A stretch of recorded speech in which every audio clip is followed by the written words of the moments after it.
Hi, I'm Leslie Rogalski with another Doodle Beads. Today I'm going to show you how to do square stitch.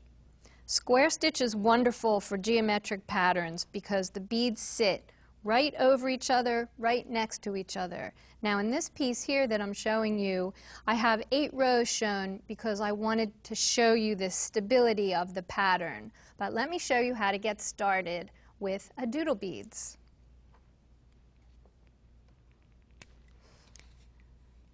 You're going to string 5 beads. You can actually work with any number of beads. 1, 2, 3, 4, 5.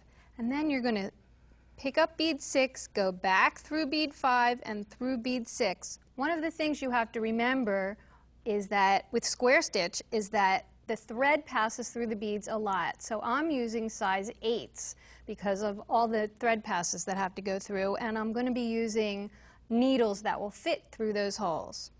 So here you're going to pick up bead 7, go down through bead 4, and you're ready to continue. Here's a whole row. I just did the first 4 beads. You're going to pick up bead 8, go through bead 3, come back through bead 8, pick up bead 9, around through bead 2, through bead 9 again, pick up bead 10, around through bead 1, and out bead 10. Now here's something important about square stitch is you always go back through the previous row and the row you just stitched before you start again, and that's what makes it so stable. So coming back over to the beadwork, this is the first step that I did where I just added the first 2 beads of the second row. Here's the entire second row completed. Now I'm going to do a whole row for you so you can see exactly how that's done. You can see that my thread is coming out the side. I'm going to pick up 1 bead, get the tail out of the way. I like to hold it between my fingers. And do you see how that bead sits right on top of the previous row? Now you're going to go through that bead again.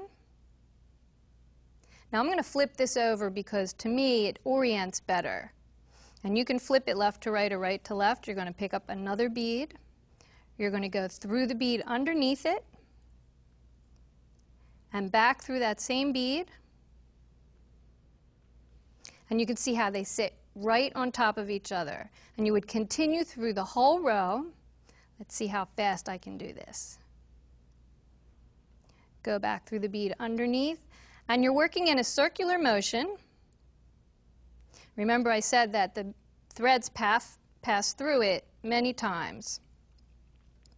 Come back through the bead you just added and pull it snug, and you might have to wiggle that bead into position. I've said before you have to tame your beads. We're going to finish this row.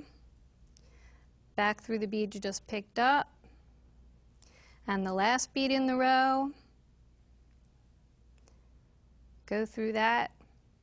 And remember the important part, you're going to go all the way back through the previous row and through the row that you just stitched, and that is square stitch.